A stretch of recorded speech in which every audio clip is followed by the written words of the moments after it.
Avant de savoir où tu veux aller, il faut que tu te rappelles d'où tu viens et surtout pourquoi tu es devenu coach sportif. Ta mission, si tu l'acceptes, est qu'à la fin de cette vidéo, à travers ton histoire personnelle, tu te questionnes sur ce qui t'anime au plus profond de ton être pour établir ton plan de carrière. Comment ton dur passé va impacter positivement ton futur et celui de tes clients. Mais avant que la vidéo commence, pense à liker, à t'abonner et activer la cloche des notifications pour que le maximum de coachs regardent cette vidéo et puissent performer.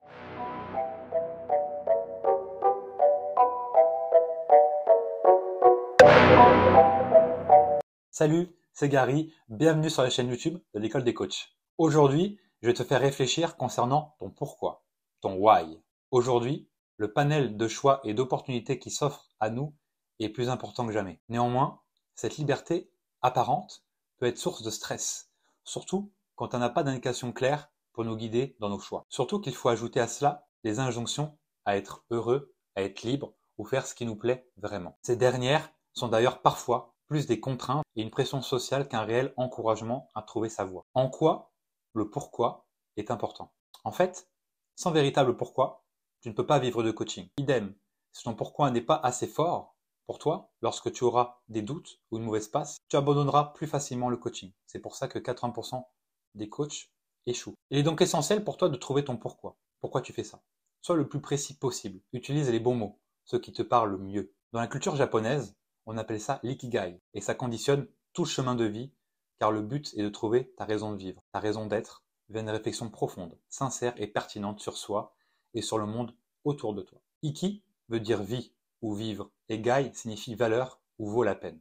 Je te mets à l'écran la rosace de l'ikigai pour que tu comprennes mieux, surtout si tu es un coach plus visuel qu'auditif. Comme tu peux le voir, l'ikigai c'est le centre de la vie, c'est le croisement des cercles, ce que tu aimes, ce pourquoi tu es doué, ce pourquoi tu es payé et ce dont le monde a besoin. L'ikigai, c'est les résultats du mélange entre ta profession, ta vocation, ta mission et ta passion.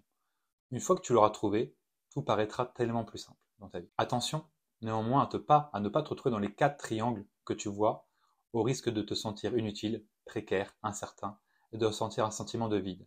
Peut-être d'ailleurs que par le passé, ça t'est déjà arrivé, d'où peut-être ta reconversion dans le coaching sportif. Pour certains, la recherche de son pourquoi prend des années, mais c'est là que cette vidéo intervient pour toi, coach qui regarde cette vidéo. Car trouver son pourquoi doit être la première étape de sa carrière de personal trainer et je vais t'y aider. Car je veux qu'après avoir regardé cette magnifique vidéo, je veux que tu prennes une feuille ou ton portable et je veux que tu notes tout ce qui te fait vibrer, ce que tu veux vivre, acquérir. En bref, tout ce qui te rendra heureux de façon intemporelle. Ça peut être voyage, être en couple, gagner X euros par mois, avoir des enfants, avoir X maisons, être proche de ma famille. C'est toi qui as les réponses à l'intérieur de toi. Un coach qui a trouvé son pourquoi, son ikigai, n'arrête pas le métier au bout de quelques désillusions, ne finit pas à faire banqueroute et ne rentre pas dans la statistique désastreuse des 80% des coachs sportifs français qui arrêtent après 2 ans d'activité. Trouver son ikigai, c'est aussi devenir aligné à ce que tu proposes. Tu vendras ton accompagnement plus facilement aussi. Tu seras plus positif en toutes circonstances. Lorsque tu as trouvé ton pourquoi, tout sera plus facile dans ta vie. Tu gagneras de l'argent plus facilement. Tu rencontreras des personnes intéressantes, impactantes, motivantes. Tu trouveras l'amour, si ce n'est pas déjà le cas, et tu réussiras tous tes projets dans lesquels tu te seras investi. Dans ton job, tu iras plus facilement vers les autres. Ta prospection sera meilleure, tu seras positif comme jamais. Tu attireras des clients comme toi. Tu auras plus de prospects. On signera plus longtemps, 6 mois, 12 mois, 24 mois, ou même plus. En trouvant ton ikigai, tu n'as plus de limite en fait. C'est aussi simple que ça. J'espère que cette vidéo t'a aidé à y voir plus clair et que j'ai t'aidé à trouver ton ikigai, ou en tout cas à te mettre sur la bonne voie, les bons rails. Si c'est le cas, j'ai réussi. Et je te dis à bientôt dans une nouvelle vidéo.